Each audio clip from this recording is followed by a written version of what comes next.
Hello, and welcome to Neography A to Z.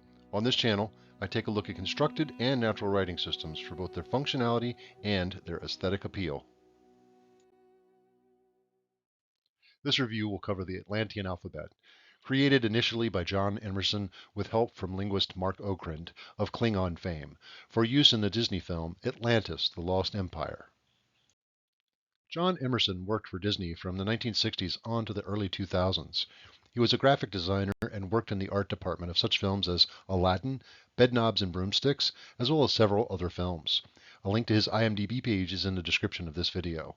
The image on screen is from a now inaccessible short film of Mark Okrand instructing folks on the Atlantean language. As I understand it, it was included on the DVD version as a special feature called, quote, How to Speak Atlantean, end quote.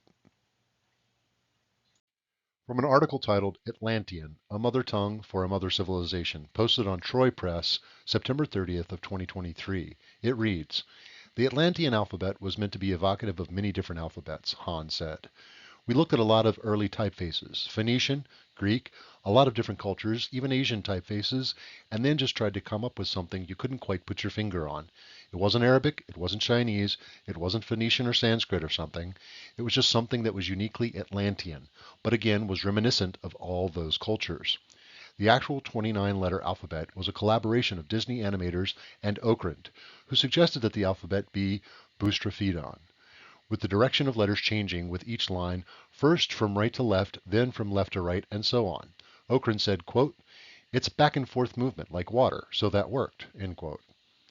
One of the directors, Kirk Wise, elaborated on how the first letter of the alphabet was developed. The Atlantean A is the shape developed by John Emerson. It is a miniature map of the city of Atlantis, i.e., the outside of the swirl is the cave and the inside shape of the silhouette of the city, and the dot is the location of the crystal. It's a treasure map, Kirk Wise.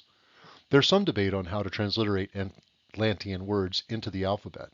The language was written in a, quote, reader script to clearly indicate how it was to be pronounced. For example, Guis doceptum sobinquam alitemcum.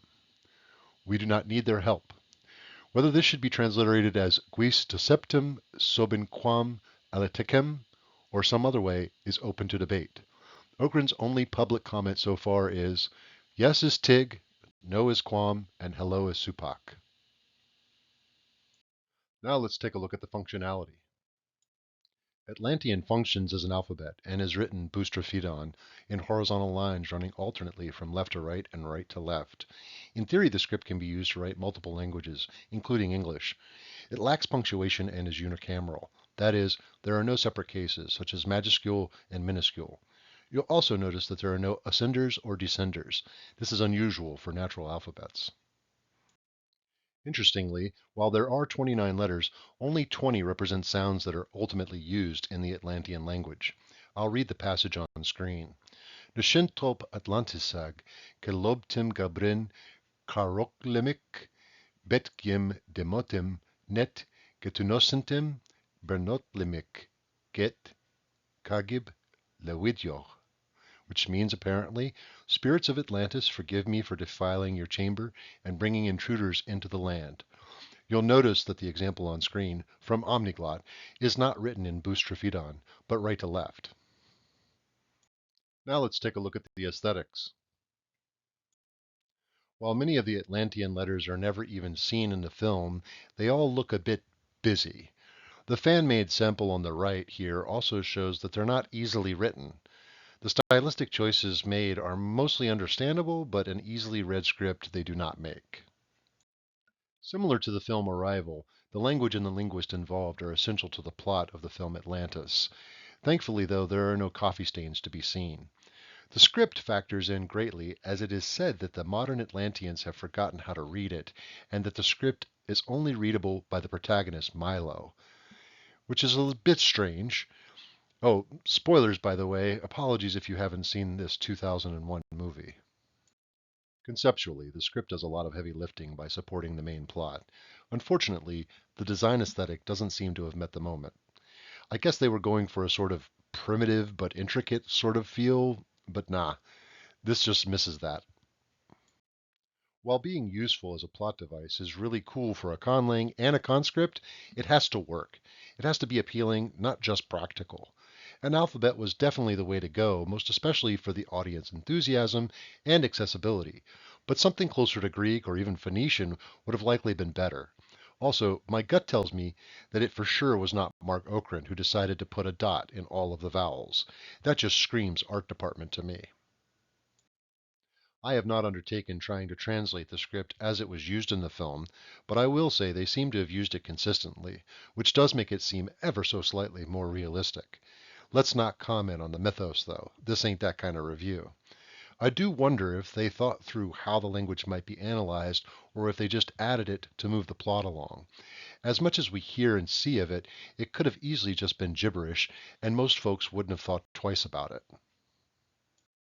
Honestly, I wish there had been more interest and that more movies had been made. If nothing else, we might have gotten more Atlantean language and maybe even more of a stylized script. That is to say, a script that seems more lived in, with more nuance. I also really think that having the protagonist have to teach the natives how to read their own language detracts from the plausibility and destroys the suspension of disbelief for me. If the alphabet had been designed closer to a real world script, Milo's ability just, might have made more sense and it might have played better. Realism has no place around these parts, of course. The tattoo on the right reads lost in English. The rest are just the letter A from the alphabet, but also, as mentioned, supposedly a map of Atlantis, maybe? See, even though there is no official dictionary or grammar, folks seemingly cannot resist displaying their love for a fictional language. And of course, if you have a little extra pocket change, Redbubble has merch like the Atlantis t-shirt on the left. And for some strange reason, the LDS bookstore, yes, the Mormon church, has a customizable ring with the Atlantean alphabet on it. Neither are very expensive, but still very weird stuff. Pageshanech, you are all thanked. Thank you for watching. I am rating Atlantean 4 out of 5 for functionality and 2 out of 5 for aesthetics. It functions well enough for the way it was designed. I know why they made the extra letters, but I don't like it. And the dot in the vowels is completely unnecessary. The busyness of the script and the weirdish way you must move your hand to write the letters legibly is telling that an artist made it. They weren't thinking about writing, they were thinking about drawing, which are two very different things. Anyhow, those are my thoughts on Atlantean. I'm interested in hearing what you think about it. Next time, we will be discussing Britton Watkins' work with the Vulcan script and the calligraphy. So be sure to click the bell button to be notified when the next episode is posted. Please be sure to like, share, and subscribe. I very much appreciate your time and thank you for watching. As a note, all relevant links used in the making of this video are in the description. All information is the property of its creators and is openly available online.